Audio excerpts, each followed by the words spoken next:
I see Nish is getting pretty excited, saying hello to everyone. Can you hear me, anyone? We'll see if we're off to a good start.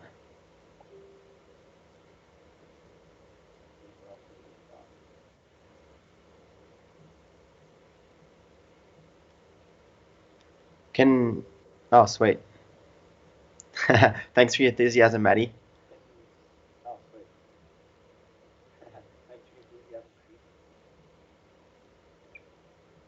We're just going to hover around 1 or 2 extra minutes just to wait to see if people are having a bit of trouble hopping on, and then we'll get going.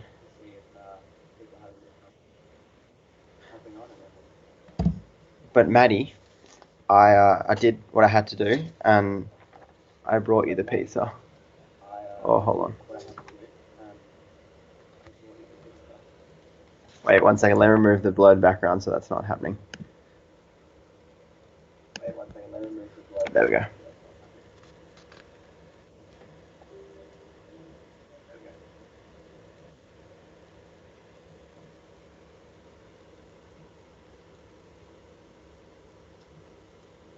And then, of course, we have to have our trusty PhotoClub Kirks.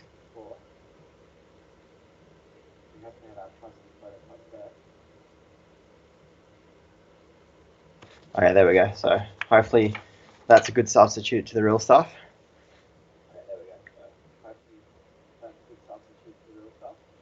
I don't know, what else would you like me to do, Maddie?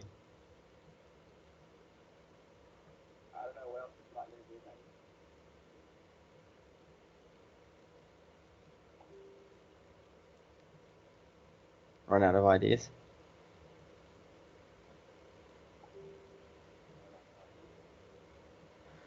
So we'll probably get singing. I feel like that's a big request for the first live.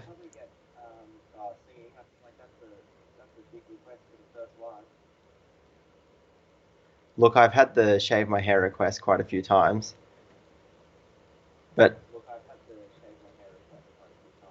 and apparently it would be a good thing to do now because then we can estimate how long I've been isolated for.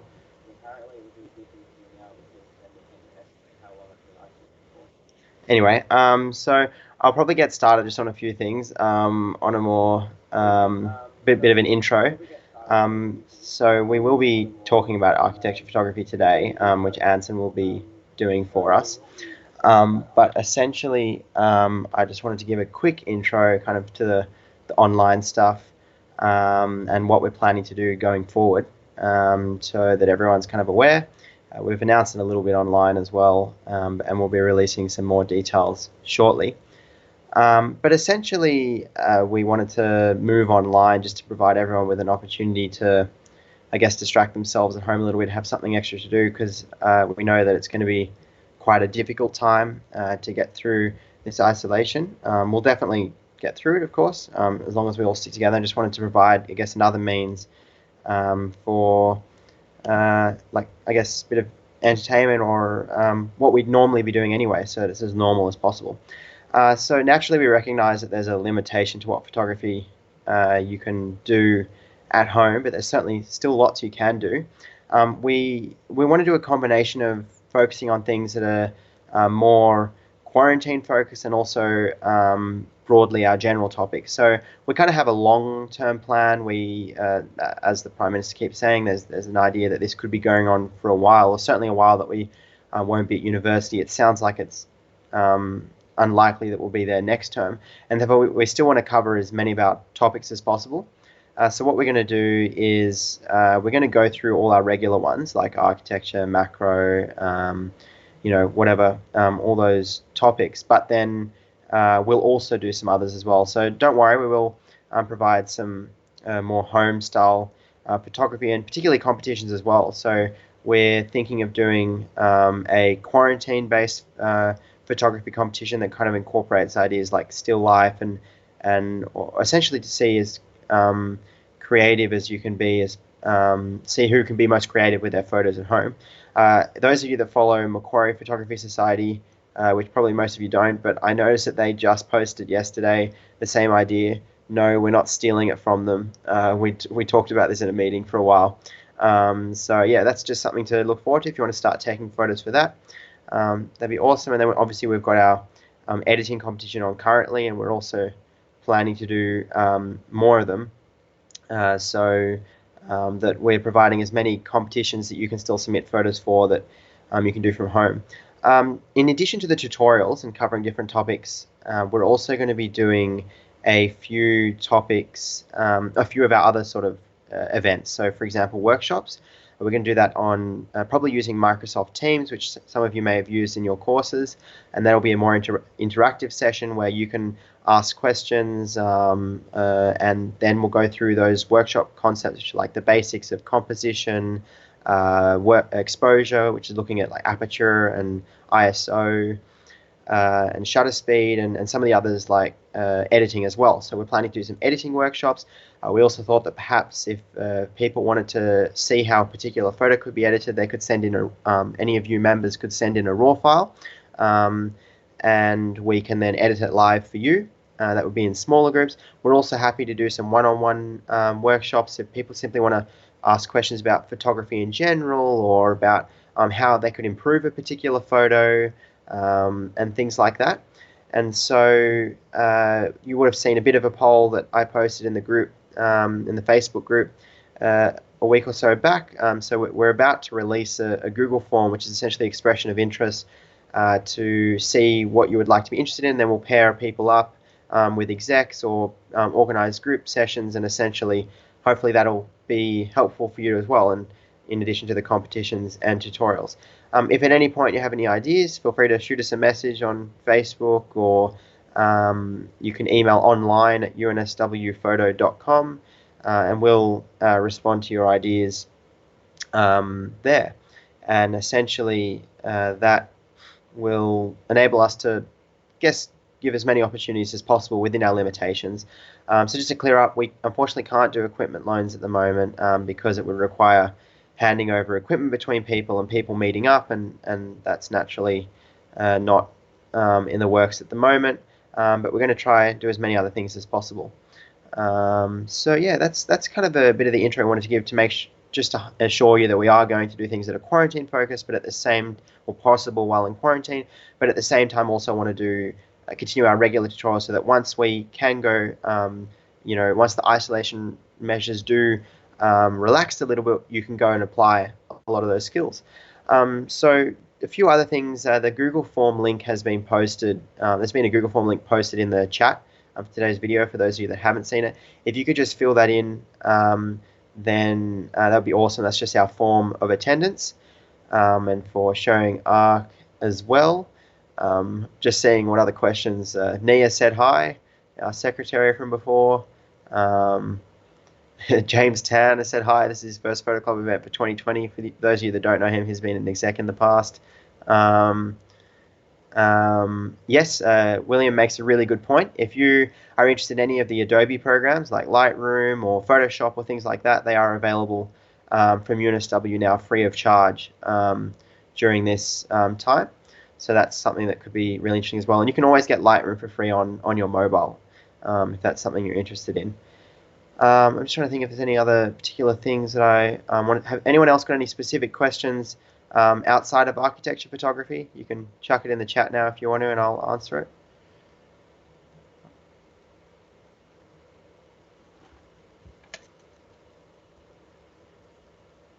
I'll just wait a few seconds, half a minute or so, to see if there's any questions.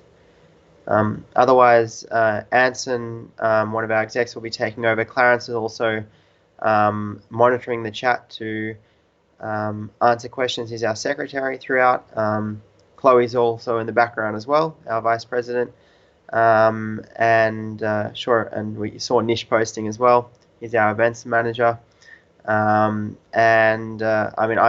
Many of you probably know me, but I'm the current treasurer and past pres. So yeah, Dante's not around at the moment because he's not available, but he'll definitely be back soon. Don't worry, he's all good. Otherwise, it doesn't look like there's any particular questions, so we might pass over to Anson now to get going with the architecture photography. If anyone has any questions at all during the thing, just throw a comment in the chat, and we'll make sure we answer it.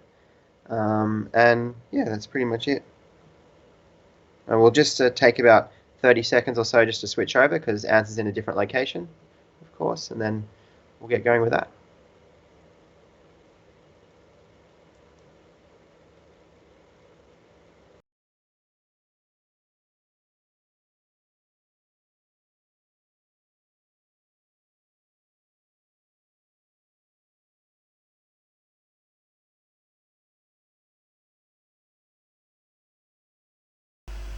Hello everyone, welcome to this week's architecture photography. So today I will tell you about the skills and tips for architecture, and today's our topic is around the world.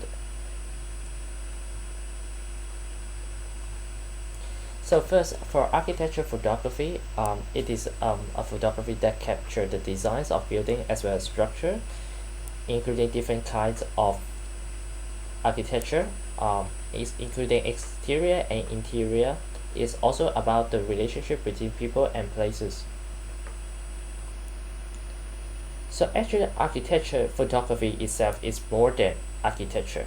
It also relates to different stuff like travel, landscape, as well as street photography. Of course, we have also got patterns for the architecture photography.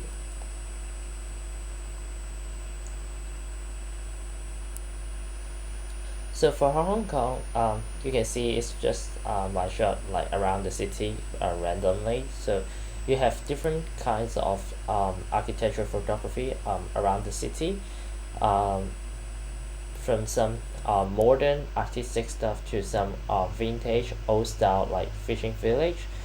You can also take that as our architecture photography.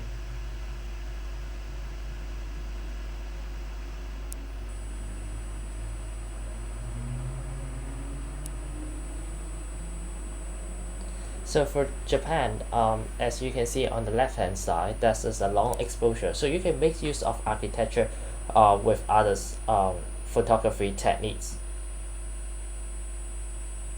Like the for the left one is was long exposure, and the for right hand side you don't have to be really straight. You can just follow the structure and pattern on the right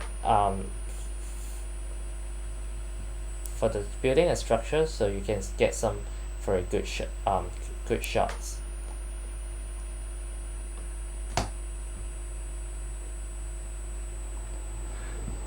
So this is some other inspiration for you in terms of architecture photography. You can like library. Different city have their own like public library. So this is also sometimes maybe a good spot to go. Of course, don't disturb others when you're doing taking photos. But this is some inspiration like this one in Japan. So it is something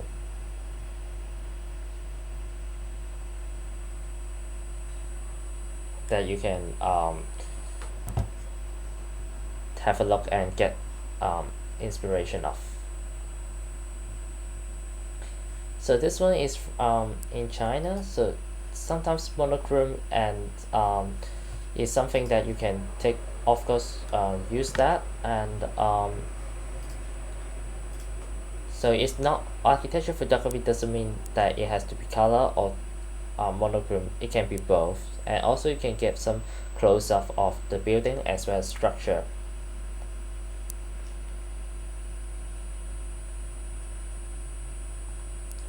So how to get some inspiration? First of all, of course, search online. That's the that's the thing you can go, and of course know about the place. So you should like do some research and know like where you can get some good pictures of. So you can be well prepared, and of course get some unique perspective, because the unique perspective makes your photo special.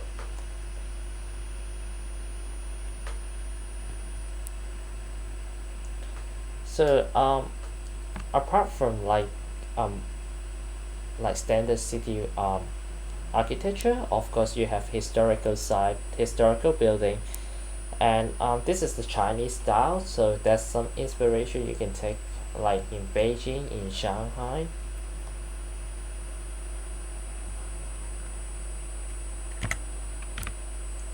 and this is in Xi'an. So basically, these photos are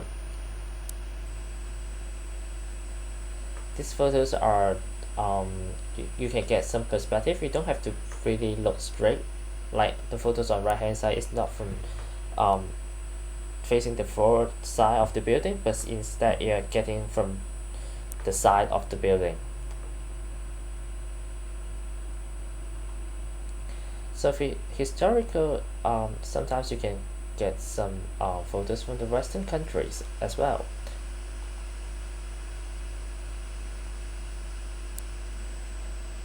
So like this one from Helsinki as well as Copenhagen.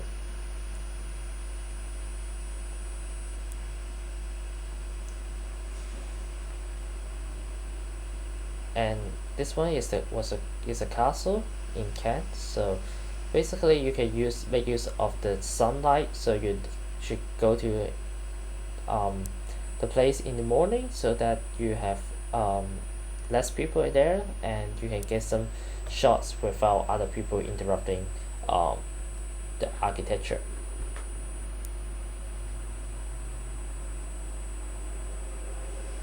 So this is the Japanese style, in like the castle as well as a temple in Japan. So there's a lot of them around the whole Japan. So this may be also some good inspiration for you.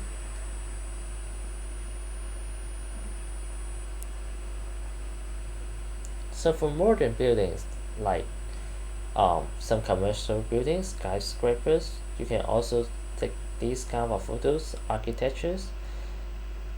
So like for the right hand side in Nagoya, they have a tower, so you can go there and take some photos in the night, during the day, different time you will see different things. So go there like different times, and you may get something different.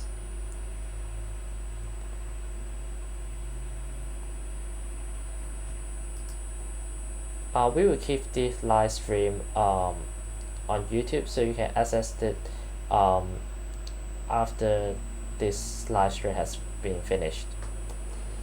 So for skyscrapers, of course, we should have mentioned about like skyscrapers in Asian cities like Hong Kong as well as Shanghai. We'll show you later. So for the left hand side, you can see we have a light trail as well as architecture. So you have set up a tripod at the footbridge, and you do the long exposure. And on the right hand side is harbor, or near the Victoria Harbor, and you do the normal photo taking, but it shows you about the whole city, how it is. So it's showing that the city is very busy, very colorful.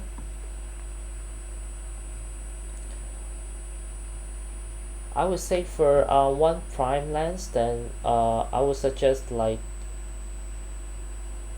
24 or 35, something like that, because usually for architecture you want sometimes you want a wider lens, which I will talk about it later on. If you want like a bit closer, then I guess 35 is the maximum, because if you choose a longer focal length, that means you can capture less things. So usually architecture are big, the structure are big, so you can take the photos from a, if you have a telephoto lens, then you have to take the photos of the architecture very far away. So that's my opinion.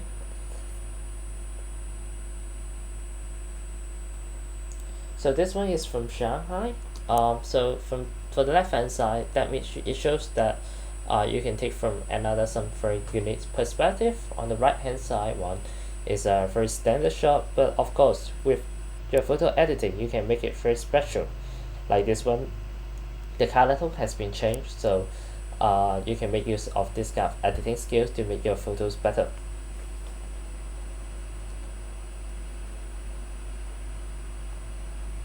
So for high-rise architecture photography, like in Hong Kong. So I would something that I like using wide angle lens. This one is by telephoto lens. So what do you get from using telephoto lens is you can get the compression. So you show that the city is very packed. It's just like concrete jungle.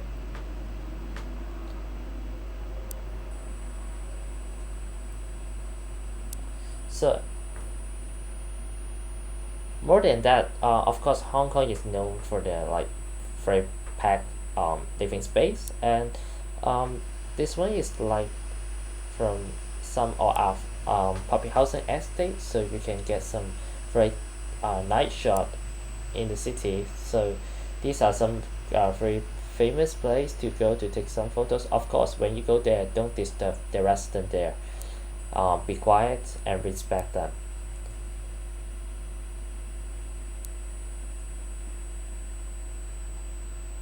So after we talk about Hong Kong, then probably going to talk about Singapore. So Singapore, they have also got their public housing, so you can also get some very unique perspective and angle there.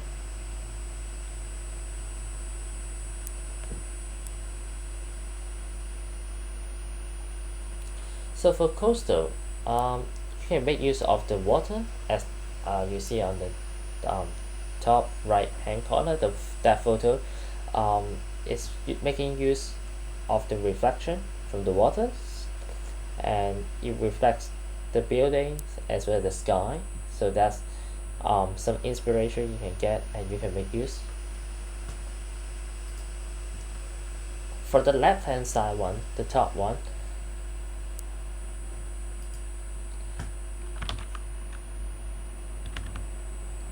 for the top one, it is like the HDR photo, so you can also make use of HDR scale like we talked in the past in different like in Lightroom tutorials, in landscape tutorial. So you can make use of different scales for architecture. It doesn't have to be really the scale that we talk specifically in this tutorial. And for the bottom one, as you see, is the panorama. So of course, like HDR similar, you can make use of the different skills from different tutorials and mix it together, and that makes your photos different from others.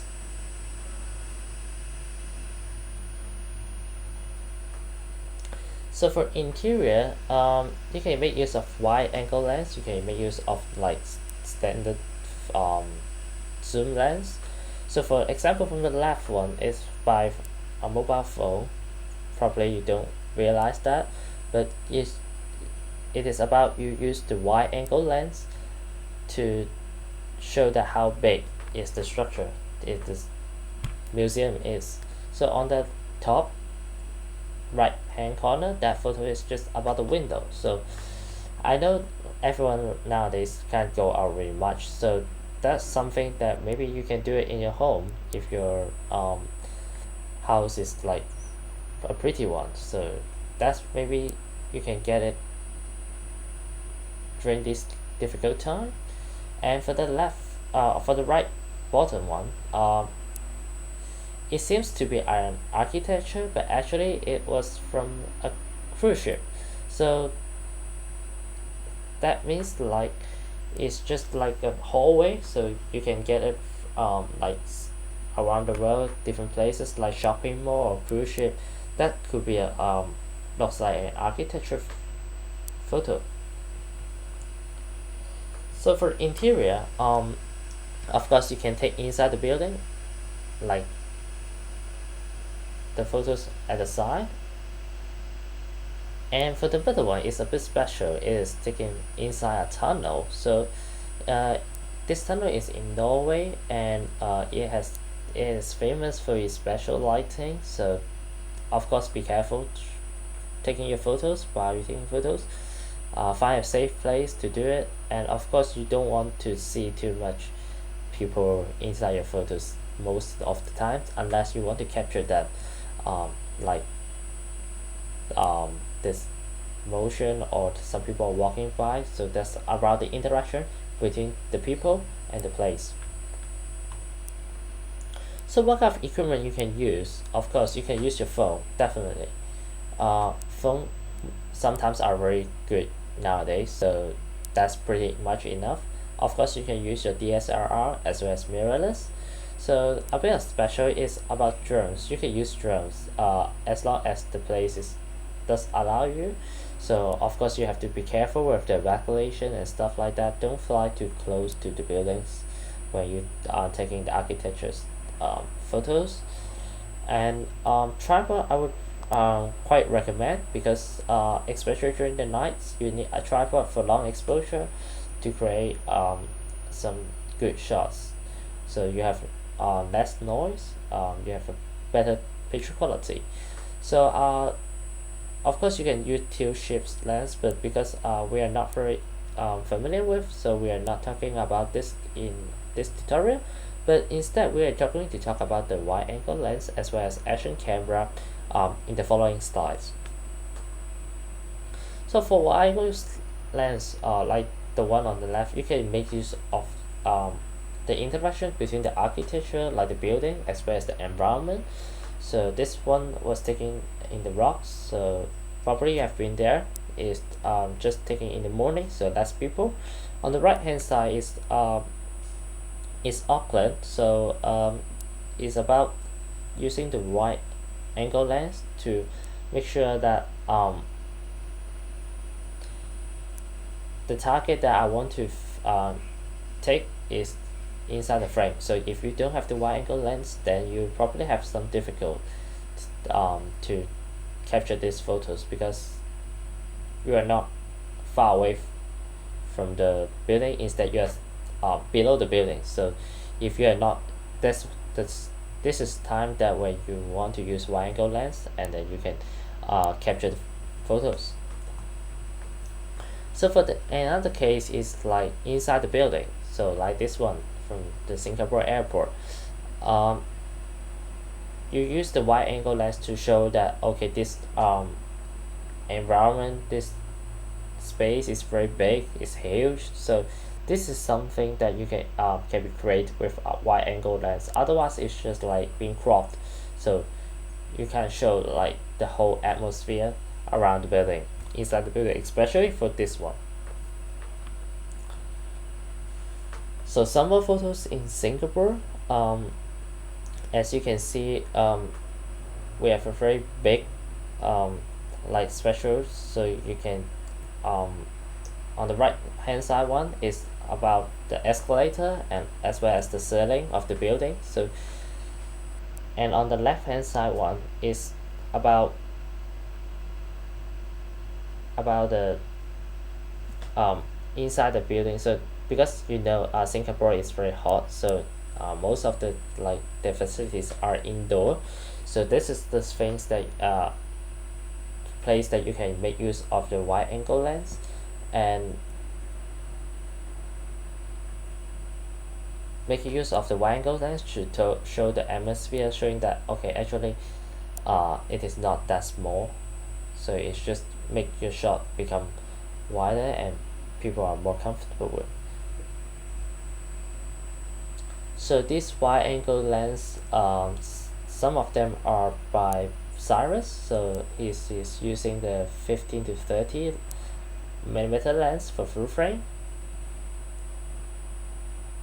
And for my one is APS-C, so it's 11 to 16. Hope that answer your question. As always, if you have any problem, feel free to talk in the live chat, so I will answer your question when I see that.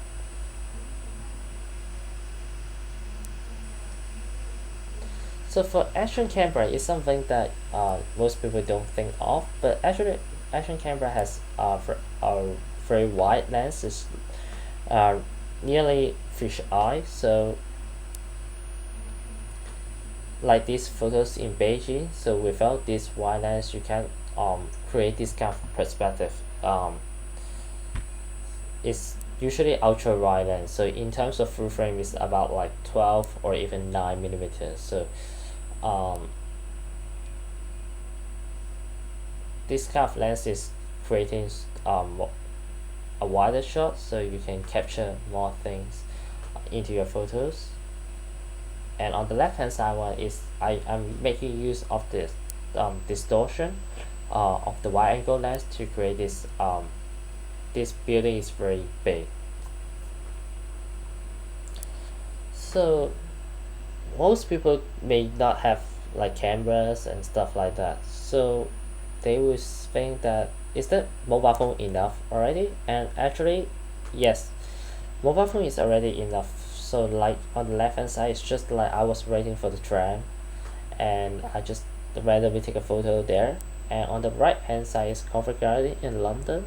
So I am just using the my mobile phone lens to capture the ceiling, the design, the art of the building, of the market, and basically that's already good enough for architecture photography. It can be already be a very nice photo. So you may ask, is there any special setting for the camera? Do you have to like do very high shutter speed or whatsoever? Actually, in fact, it's not pretty much in architecture photography, unless you are doing like long exposure, or you're like doing for light trail. But otherwise, it's correct exposure. That's the most important thing.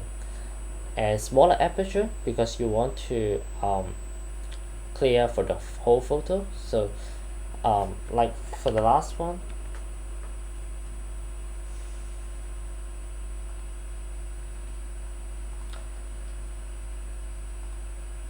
like this one, you want to be clear like for the whole photos, instead of not just like sharp in a particular area, but it's not sharp enough, but it's blurry like for um, some area else.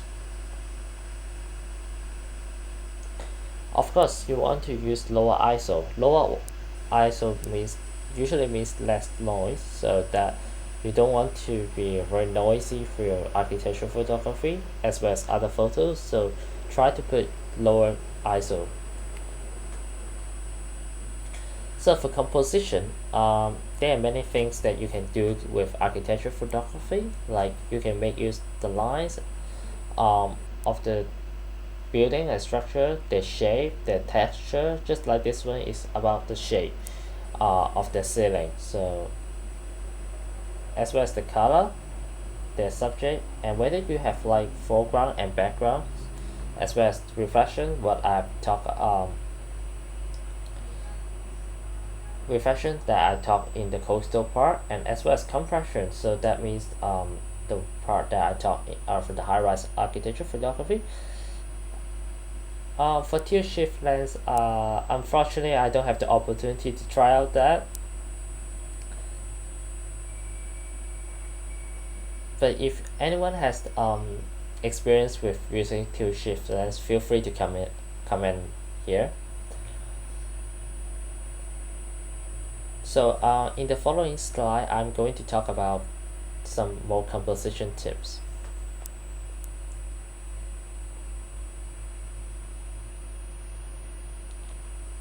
So like this one on the left hand side, it was from a place, from a church in Helsinki. So I made use of its make use of the shape of the window and take this picture. And on the right hand side actually is the lobby of the hotel, and I think that decoration is very special. That's why I take this photo. So it's something about the pattern.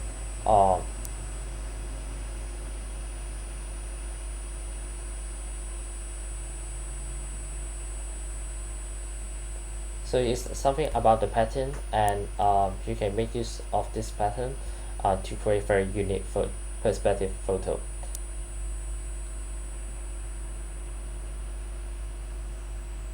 James, which photos are you talking about?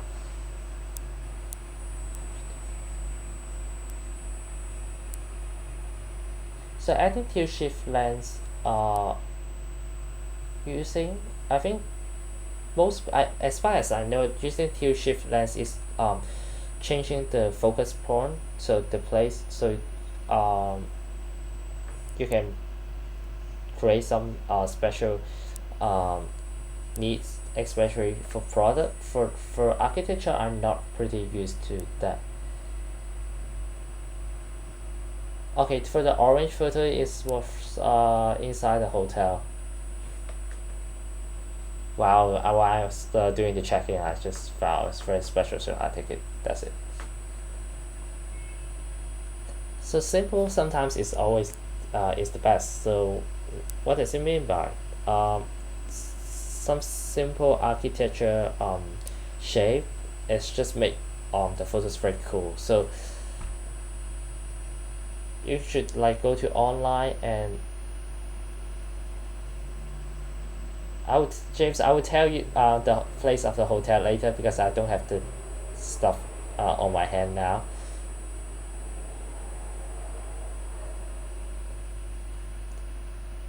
And this photo is like of a building in Singapore. So it's about like whether you can get this kind of unit building and structure, um, and this makes the photos special.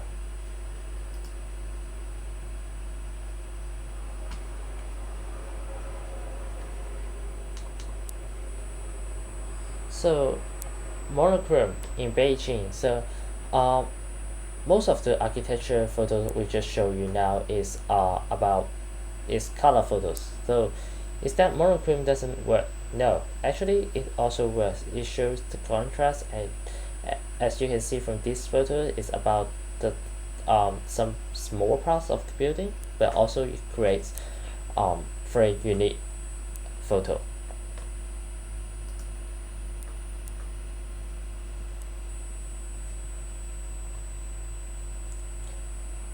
Of course, some interesting pattern and picture like this one was taken in Singapore, and this also makes the photo very special because it's about its shape, so it's about its exterior paint.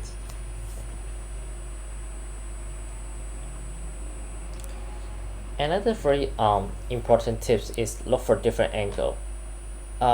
These four photos are taking the same bridge, but it's from different perspectives. So they are.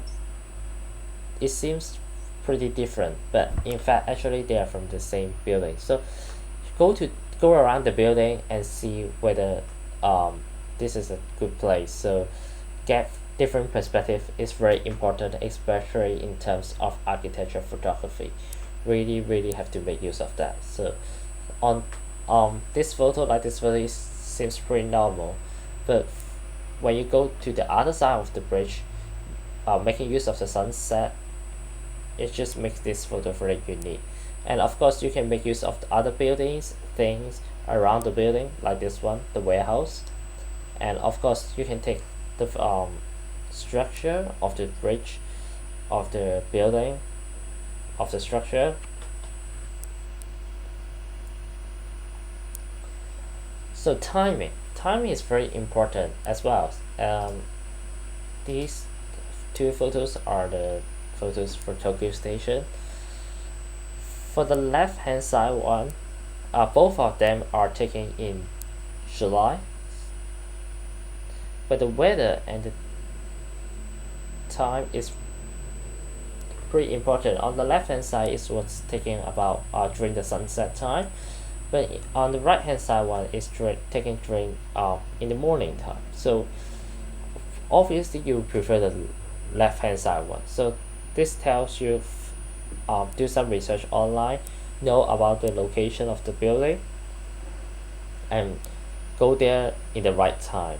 Otherwise, good photos becomes just pretty normal. So the lighting do make difference for the photos.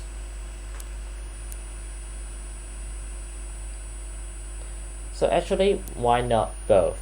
Different angle and different time. So on the left hand side is just a part of the building, but on the right hand side is about the wide angle shot as well as light trail of the whole building. So it's just whether you can make use of different time, different angle, and this already makes you having to good pictures. So you may ask, okay,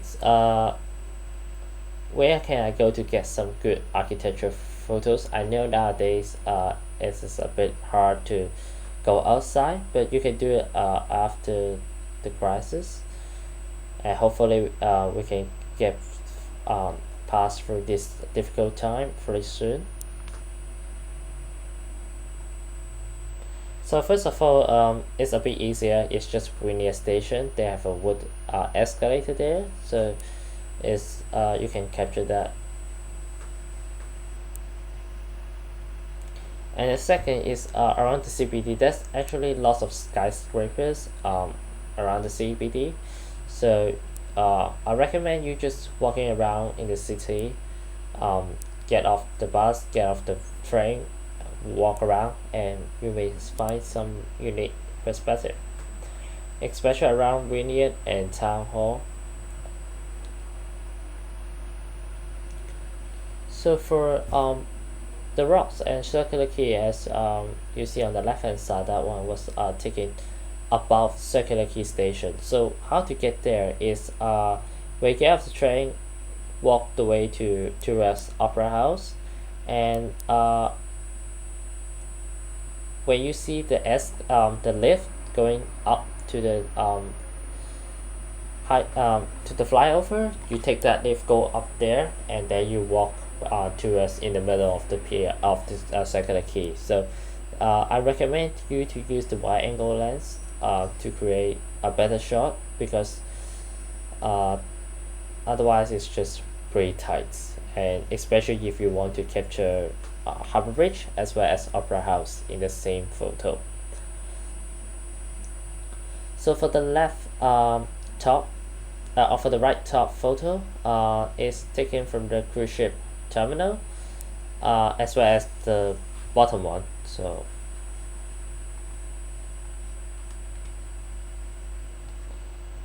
for the these two photos are taken in the cruise ship terminal. So basically, of course, you have to wait. There's no cruise ship, and then you can walk there, inside there, and sometimes you may get some good photos, especially during sunset time.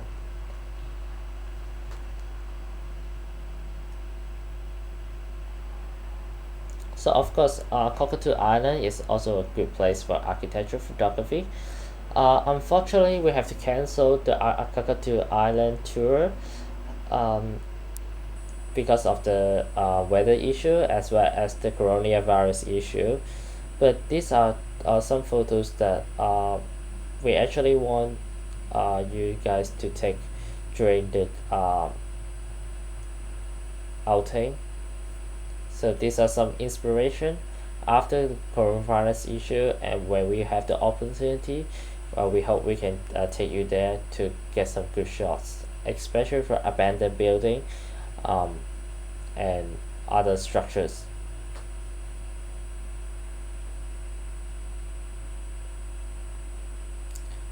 So town hall is also actually a good place, like the town hall with the building of town hall itself, as well as QVB Queen Victoria building. These two are pretty cool historical building, and I would recommend it to take during evening time, as well as night time, and use tripod for long exposure.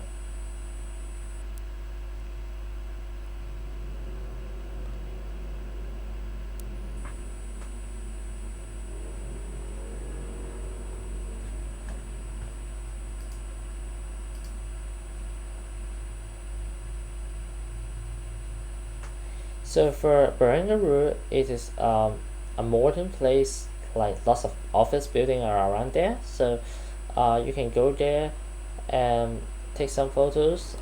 Especially I recommend, if you don't want many people to be inside your photo, go there during the Sunday morning, because that's when it's just pretty empty there. and vertical roof. So these are some inspiration like the footbridge, like the skyscraper modern buildings.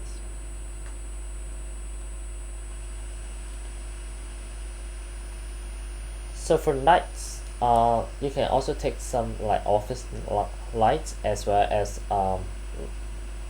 some photos um, around the barrack roof. So some modern building structure with their lights. So for Darling Harbour, these two photos are taken on the Fremont Bridge, but of course, when you walk around like this photo shows, when you walk around here, you can also get some pretty good shot like the Ferris wheel, like the convention center building, as well as during daytime. You can also at night time. It's just always a good place to take photos. Um, from the other side, you can also take photos of the CBD, like those tall buildings. So these are something you can do around the city. And I would highly recommend during sunset, from sunset all the way to night. So um, their light is the light condition there is pretty good. So that's what I recommend. Of course, both pictures are taken with tripod, so remember to bring a tripod with you. I know sometimes it's heavy, but it's just helps you to do the long exposure. So for Darling Square is also a good place to go to, and you can capture like this two photos about the shape, the decoration of the structure. So of course, Sydney is known famous for its opera house and harbour bridge. So opera house is definitely a good architecture, structure and building. So um, I recommend not just taken from this side, where we usually walk there.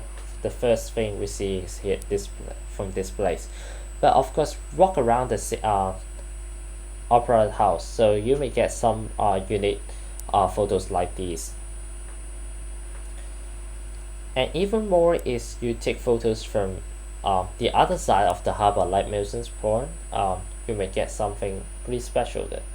Although this is not shown in the PowerPoint slide, but Milton's Point is also a good place where you want to take a photos of the opera house as well as buildings around Circular Quay. So for Harbour Bridge, on the right hand side one is taken from Wilson's Pond, so you take from the bottom of the bridge towards the bridge, and on the left hand side is on the bridge. So you, for the left hand side is more about the structure, about the steel structure of the bridge, and for the right hand side is about more like the foggy Sydney. Of course, you can take photos of Harbour Bridge like from Cockatoo Island all the way to Circular Quay, the Rocks, and many places. Do walk around there, and maybe you can get some unique perspective of the bridge. And one more point, photography spot I would recommend is at the Mrs. McCurry's chair. You can get both Opera House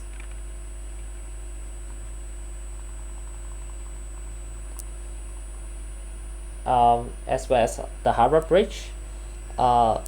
It's a bit difficult to get out there after sunset because the Royal Botanic Garden is closed, but it is worth to wait after sunset.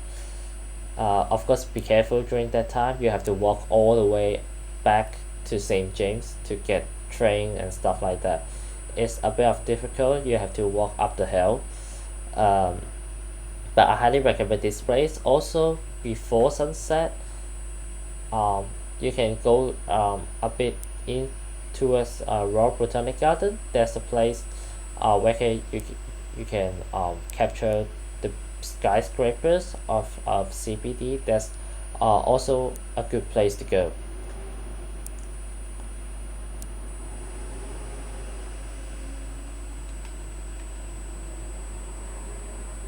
So lastly, thank you, Cyrus, for providing his photos for this architecture tutorial.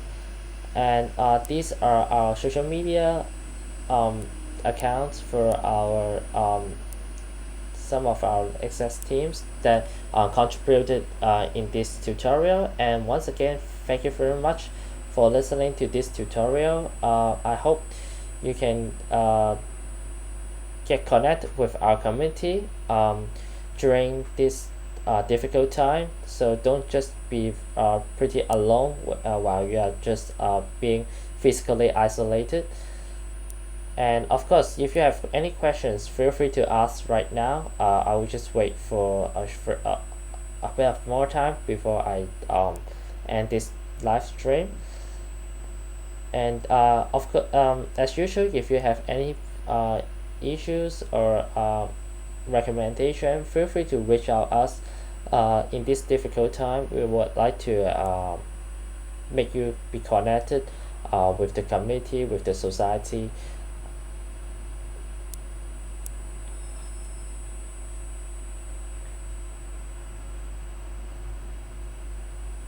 Okay, so for the tilt shift lens, I will I'm my personally I'm not that familiar with, but for tilt shift lens, as far as I know, it is good for architecture photography as well as like product photography because they just changed the way the area that is sharp, so um you can get some pretty special shots with that. But of course, like most people don't have tilt shift lens.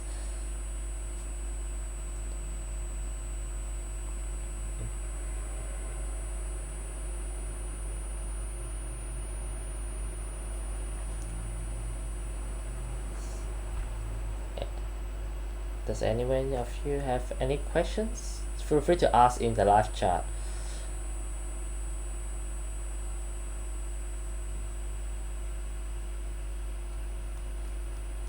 Um, Doing in post, the problem is uh, because when you take the photos, the focus point has been fixed by then. So um, definitely, if you want to do the tilt shift, I recommend if you do the while you do it with the lens rather than doing in post production. But of course, do more some more research because I'm not pretty familiar with. I would only say that manual lens is definitely good. Sometimes you may want to use manual focus, especially for time lapse or other things like that. So even though you have the autofocus, doesn't mean that you have to always use that. Using a manual lens is definitely good. It's just always depends on the quality of the lens, um, whether it provides you with a sharp image.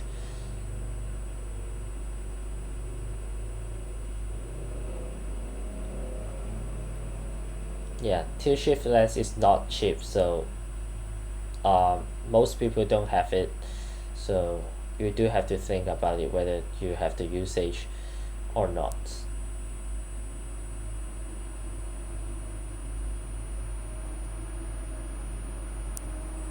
I recommend you to invest in a wide angle lens rather than um, a tilt shift lens. It's just much more useful.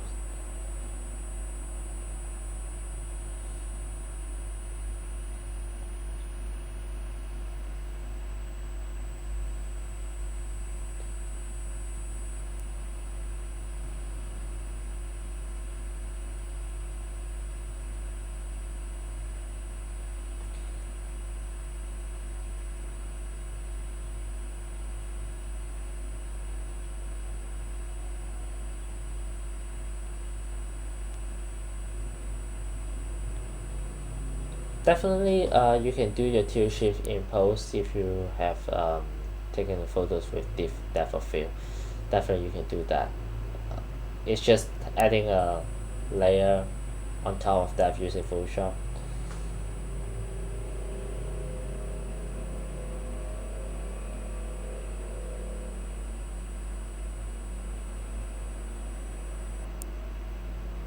So any more questions? If not, then I will end the live stream here. Thank you very much for listening to this. We hope you to stay safe and have a good time. And thank you very much